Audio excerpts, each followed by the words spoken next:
everyone! So today I am going to be reviewing Sleeping Beauties by Stephen and Owen King. A couple of stats on the book. It was published in September of 2017, so just a couple of months ago by Scribner, and it is 700 pages long. Yeah, it was fun. Before I read the summary, just a quick thing on the book. It was originally Owen's idea, so okay, backtrack. Owen is Stephen King's son. Owen King, Stephen King, cool. Yeah. So the book was originally Owen's idea, and he was like, "Dad, write this." I don't know if that was actually what he was like, but like, and Stephen was like, "No, son, you take it. It's your idea." And what ended up happening was they traded back and forth. So like, Owen would write a little bit, and then Stephen would write a little bit. Owen would write a little bit, send it to Stephen. Stephen would be like, "Oh, okay," and then write, and then send it back to Owen. They just went back and forth like that. So, yeah. I'm just gonna leave it at that for right now, and then talk more during the review. Okay, awesome. So summary. Woot woot. Okay, so in a future so real and near it might be now, something happens when women go to sleep. They become shrouded in a cocoon like gauze. If they are awakened, the gauze wrapping their bodies is disturbed or violated. The women become feral and spectacularly violent. And while they sleep, they go to another place, a better place, where harmony prevails and conflict is rare. One woman, the mysterious Eve Black, is immune to the disease or curse of the sleeping disease. Is Eve a medical anomaly that should be studied? Or is she a demon who must be slain? Abandoned, left to their increasingly primal urges, the men divide into warring factions, some wanting to kill Eve, some to save her. Others exploit the chaos to wreak their own vengeance on new enemies. All turn to violence in a suddenly all-male world. There. Yeah, so there's the summary. Long summary, long book. Okay. The book itself was very bland. The writing was good. There was nothing wrong with the writing. Obviously, it was like Stephen King is an amazing writer. But there really wasn't, I don't know, a climax, a kicking point. There were some moments where it was like, "Oh, okay, I see you," and then other points it was just like, "We're still talking about this. Like, why is this a thing?" The book reminded me of It, a Stephen King book, obviously. The book was 1,038 pages long, and there was no real climax. Okay, there was a climax, but it was like, wow, he's a shape-shifting spider demon. Awesome, cool. And then there was no real, like, okay, there was more of a conclusion in it, but it was kind of a crappy conclusion. Either way. So there was, like, nothing wrong with the writing. It was just, the book just dragged on.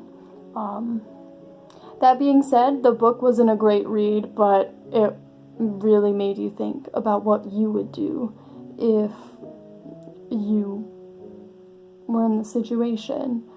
In the book, kind of spoiler, I guess, a lot of the women, okay, so no one knew what happened when the women fell asleep. They didn't know if they died or what.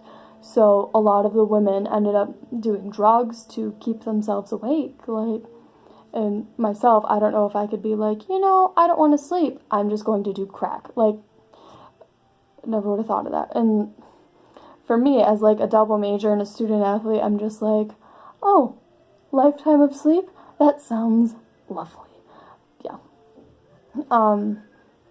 But it really made you think, and it really made this contrast between the men and the women. So when the women fell asleep and went to their other world called Our Place, they rebuilt. They made it their own. They made it safe. When the men were left in the world that they already had, they didn't know what to do without their wives, their daughters, their mothers. They destroyed their world, basically. It was total anarchy. You read books, you watch movies of apocalyptic events. That's what it was like. It was just anarchy. Everything was just up in the air, and it was interesting. The contrast was very interesting.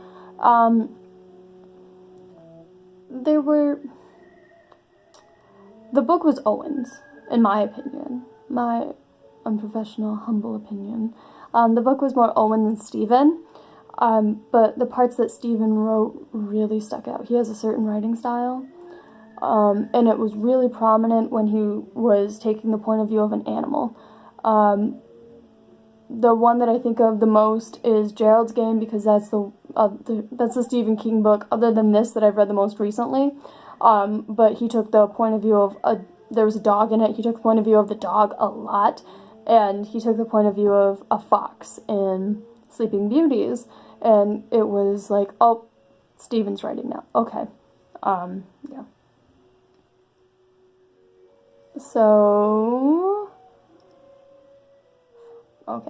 Goodreads gave it a 3.8 out of 5, and I completely agree with that. That's what I'm giving it, 3.8 out of 5. So it's not a bad book, it's just a long, plain, kind of boring book. By no means should this deter anyone from reading it.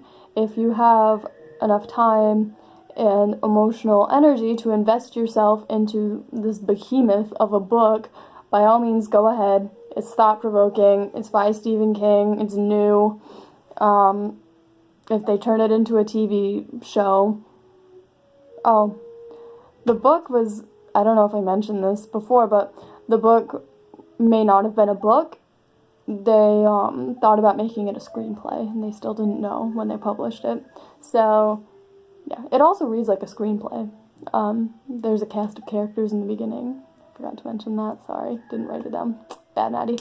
But anyway, if the book becomes a TV show, which I bet it would, because a lot of his like apocalyptic books end up being TV shows, i.e. Under the Dome.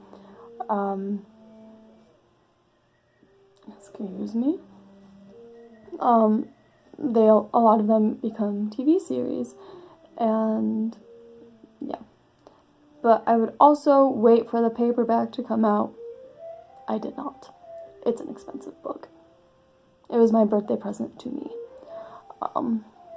Yeah. So, yeah. Anyway. Thank you all for watching.